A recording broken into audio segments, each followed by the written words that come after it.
Switzerland কলেজের পক্ষ থেকে তোমাদের সবাইকে স্বাগতম। আমি শেখ আব্দুল্লাহ মামুন, তোমাদের গণিত টিচার। আশা করি তোমরা সবাই ভালো আছো।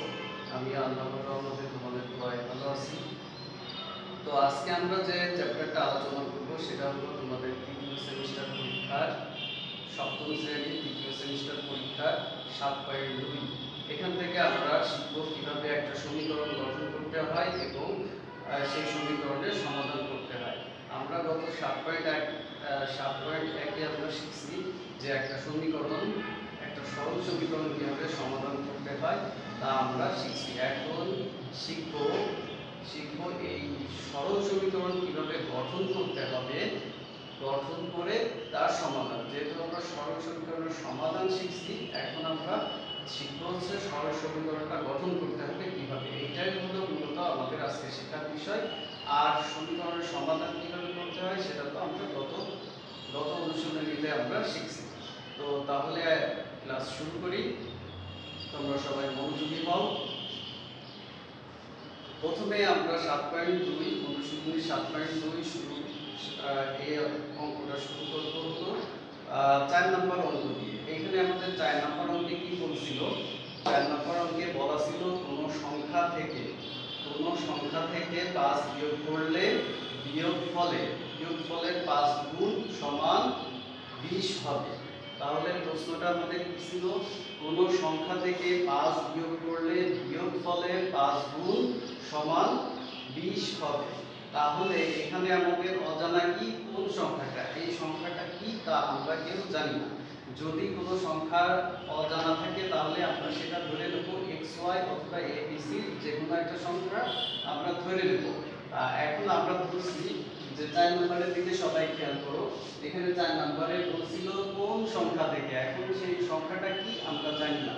যেহেতু আমরা জানি না তাই ধরে নেব যে ধরি সংখ্যাটি x, তাহলে আমাদের প্রশ্নে বলছিল যে কোন সংখ্যা থেকে 5 বিয়োগ করলে। তাহলে প্রথমে আমরা বিয়োগ করব x 5।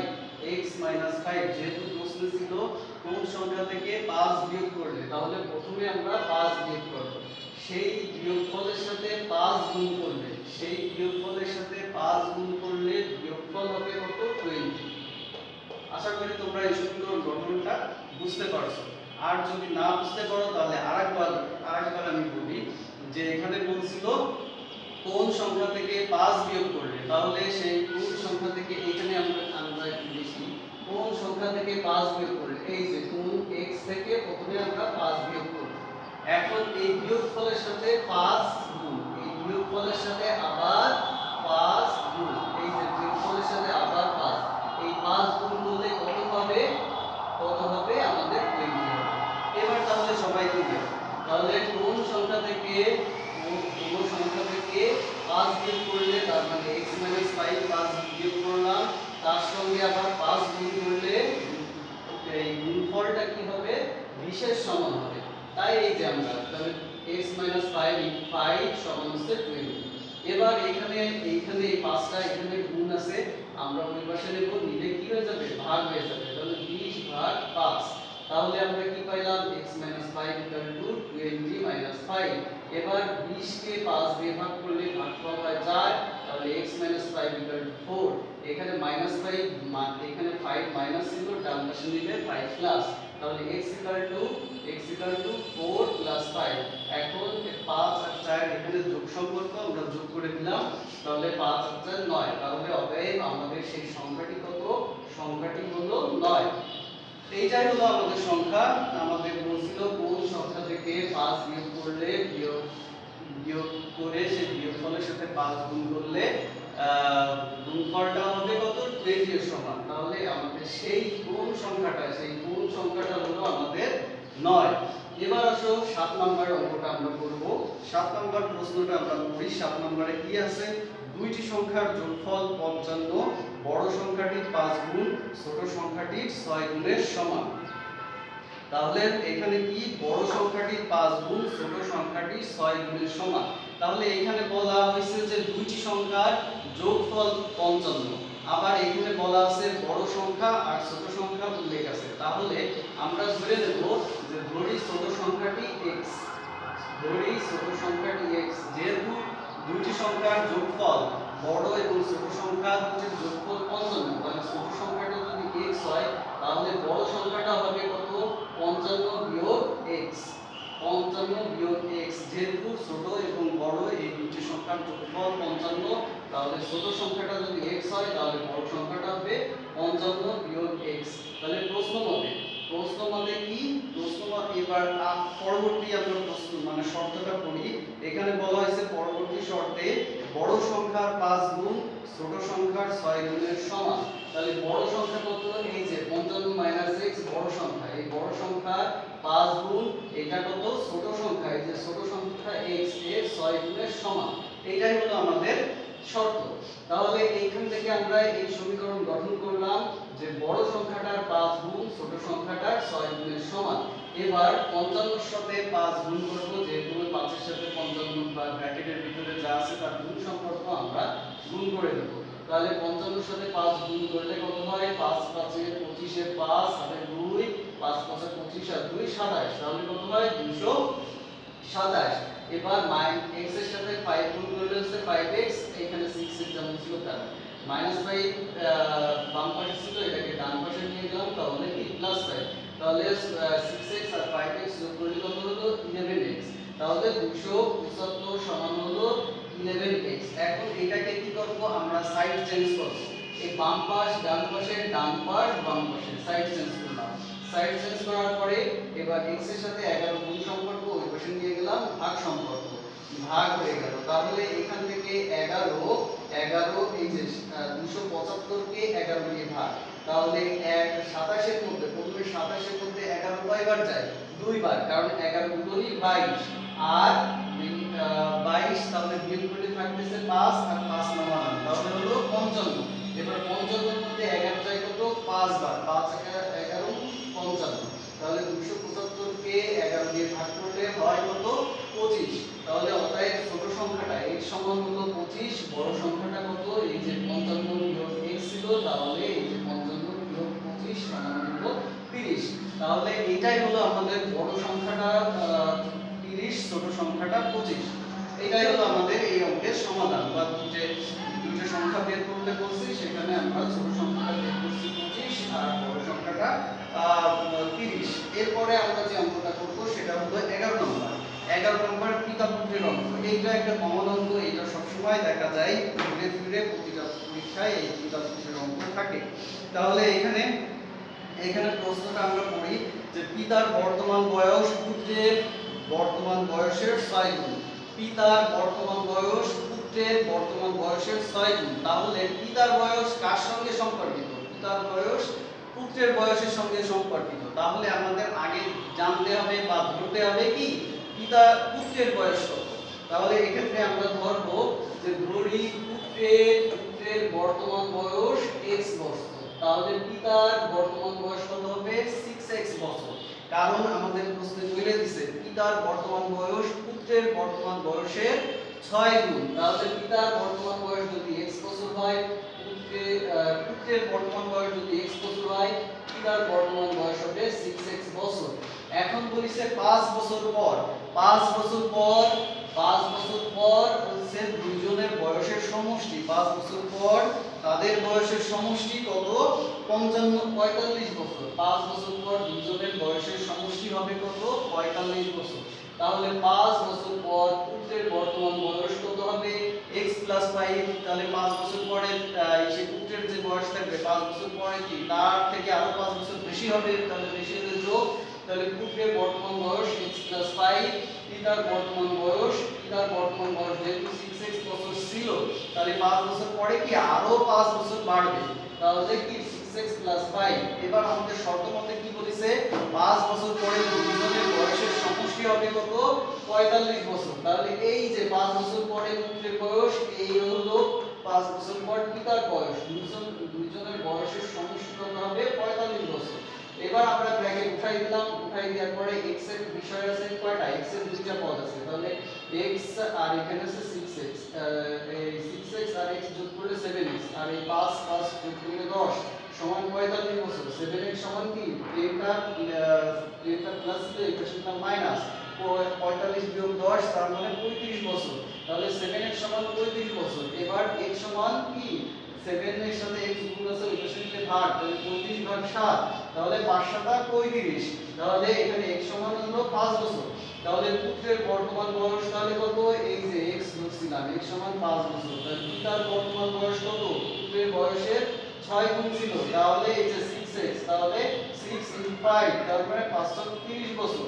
এই হলো আমাদের নির্ণয় সমাধান। আমাদের বলছিল যে পুত্রের বর্তমান বয়স কত আর পিতার বর্তমান বয়স কত, তাহলে আমরা এটা সমাধান করলাম। পুত্রের সমাধান করে পেলাম যে পুত্রের বর্তমান বয়স 5 বছর এবং পিতার বর্তমান বয়স 30 বছর। আচ্ছা, এবার আমরা যে অঙ্কটা করব সেটা হলো 14 নম্বর অঙ্ক।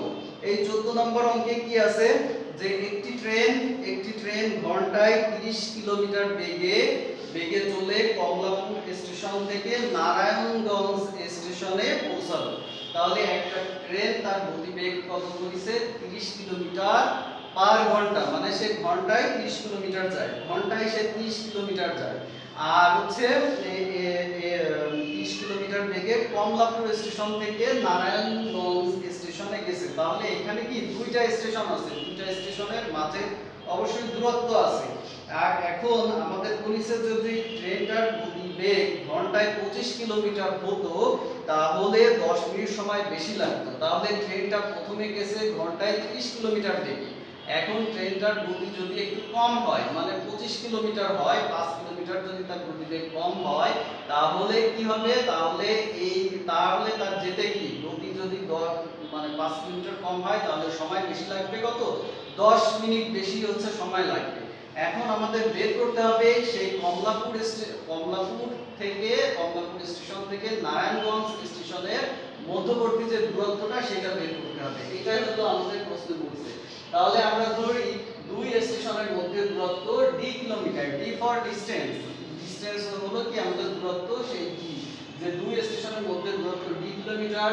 এই এখন প্রথমে আমাদের বলছিল যে ট্রেনটা হচ্ছে ঘন্টায় কি 30 কিলোমিটার বেগে যায়, তার মানে ট্রেনটি 1 ঘন্টায় যায় 30 কিলোমিটার। তাহলে আমরা এটাকে লিখতে পারি ট্রেনটি 30 কিলোমিটার যায় 1 ঘন্টায়, এটা লিখতে পারি।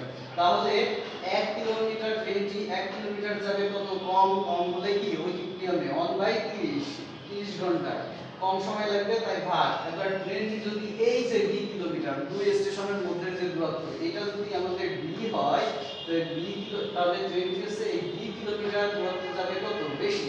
এখানে d কিলোমিটার অবশ্যই কি 1 থেকে বেশি, তাহলে d বেশি হলে কি গুণ হবে, তাহলে d বাই, তাহলে 1 এর সাথে d গুণ হলে d গুণ 1 তার মানে হলো d, তাহলে d বাই 30 ঘন্টা এটা। এখন আবার এইটার মতো করে আমরা 25 কিলোমিটারের ক্ষেত্রে কত হয় সেটা আমরা বের করতে পারি। তাহলে আবার বলছিল যে ট্রেনটি যদি 25 কিলোমিটার বেগে মানে ঘন্টায় 25 কিলোমিটার বেগে যায় তাহলে আমরা ট্রেনটি 25 কিলোমিটার দূরত্ব যায় 1 ঘন্টায়। আর তাহলে ট্রেনটি এই যে এটার মতো করে আমরা একটা গ্যাপ দিছি, এখানে এই যে এক না লিখে এখানে লিখে দিছি একদম একসাথে যে ট্রেনটি যদি d কিলোমিটার দূরত্ব যায় তাহলে d বাই 25 ঘন্টায়। এবার আমাদের প্রশ্ন ছিল কি 10 মিনিট। তাহলে এই যে হিসাব, এই যে সময়টা, এইখানে আমরা সময় বের করছি ঘন্টায়, এখানেও সময় বের করছি কি ঘন্টায়। তাহলে আর ওইখানে দেওয়া আছে কি প্রশ্নে দেওয়া আছে 10 মিনিট।